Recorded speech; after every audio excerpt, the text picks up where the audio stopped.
Hi crafty friends, it's Lori. I am back today on Valentine's Day with a super simple matchbook style candy holder. This comes together so fast with a digital kit, and I'm super excited to share with you exactly how I do this. As my interest in paper crafting has grown, I've recently turned in my digital scrapbook kits as a way to stretch my dollar. You buy a kit once and basically use it for infinity. No running out of your favorite sheet of paper from the collection, no need to hoard your stash because you don't want to use that super cute ephemera. Come on ladies, you know what I'm talking about here. You just print more of it. So this is really working for me, and maybe it can for you too. For this project, I am using a scrapbooking kit called I Heart February by Val's Creation. This is available at a new online digital scrapbooking store called Digital Artistry. And I'm going to link both the kit as well as the store below so you can check it out yourself. They haven't had their formal grand opening yet. They've kind of done a soft open. I've posted some challenges there. Would love to see you join in.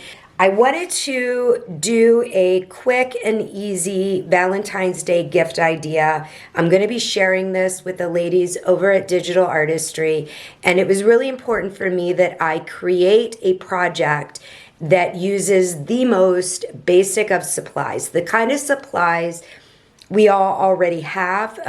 No Cricut or Silhouette needed, nothing fancy. If you have a printer and you've got scissors and some adhesive, be it glue, or I like my tape runner for this project, and a simple small scoring board, although you could certainly score it without the scoring board. I happen to have it, so I use it, and a stapler. That's really all you need to create this super cute, super quick project. I created 4 here in literally probably 15-20 minutes. So let's jump into what and how I did this. Okay, so to start with, I printed off some digital scrapbook papers.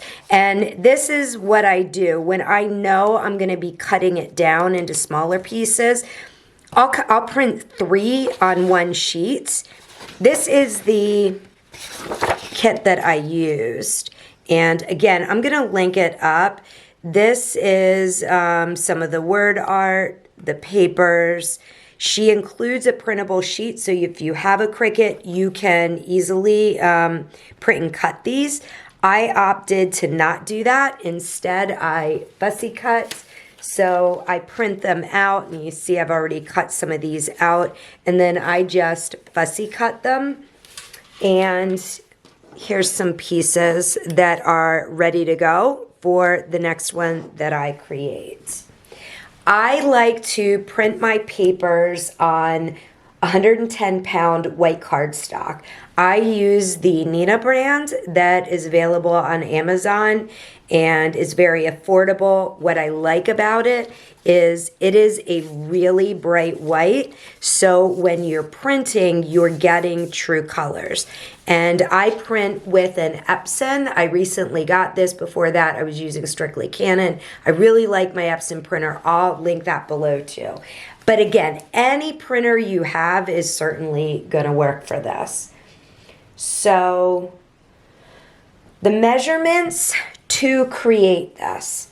So this base piece, if we open this up, this strip measures 6 inches by 2 1/4 inches.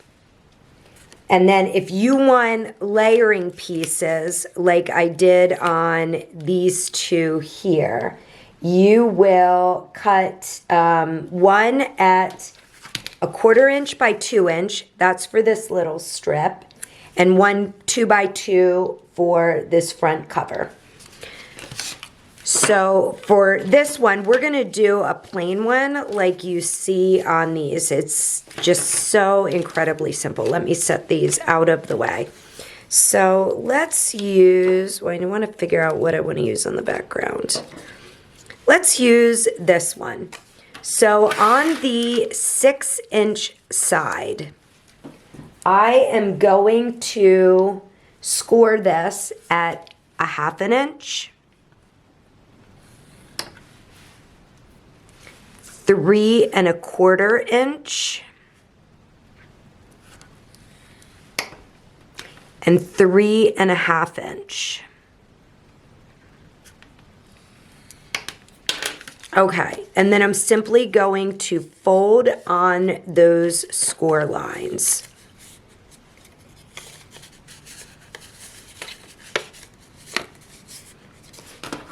Set that out of the way, and you can certainly burnish this to get a crisp line.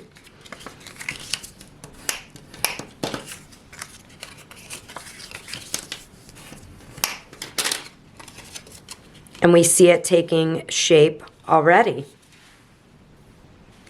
It's at this point, if you want to add stitching, like I did here, or the layering pieces, you're going to want to go ahead and add that. Otherwise, you are ready to move forward. So you can kind of see here that this inside piece just sits inside. We are going to staple it right here and pinch it closed. It's not, I just eyeball it, try and get to the center, do it straight. See? It's going to sit in like that. So at this point, before I embellish the front, I'm going to go ahead and add my chocolate. So to do that, I just put a couple pieces of tape runner in. I like to fold my edges under. You can use any candy that would fit in here. I happen to have Ghirardelli chocolates. They're one of my favorites. There's certainly lots of other small candies that would fit. And there you go. That's what it is going to look like. So now I want to embellish the front. I did die cut this pink piece. I love this little sweet right there. That would look adorable on the front and could finish it off. I also printed out this wreath that I really, really like. And then I could pop up me and you over it. This is the fun part, right? Figuring out what to put on the front. A little follow your heart. I love these balloons. I think that's a little too big. Another nice thing about digitals is if I want to use that, I can simply size it smaller so that it will fit on the project I want to use it for. I do like that heart. Let's do this one. So this, I think, just a little bit of tape runner on the back. And we're going to call that done. So that quick and easy. We've got the cutest little gifts. So I love this to, you know, putting your husband's lunchbox, leaving a coworker's desk, dropping the mailbox for a neighbor, putting the kid's lunchbox. You know, it's endless what you can do with this. This project is great, I think, for any season, any theme, any holiday. Just is a really quick and easy one to put together for Valentine's Day. It's also, because it's so quick and easy, would be great if you need to batch something. Think favors for a baby shower or a bridal shower or your kid's party. This is a great first project to do in large quantities if you're interested in jumping into hybrid. So thank you for watching. I certainly hope you have a fantastic Valentine's Day and a super weekend. Thanks for watching.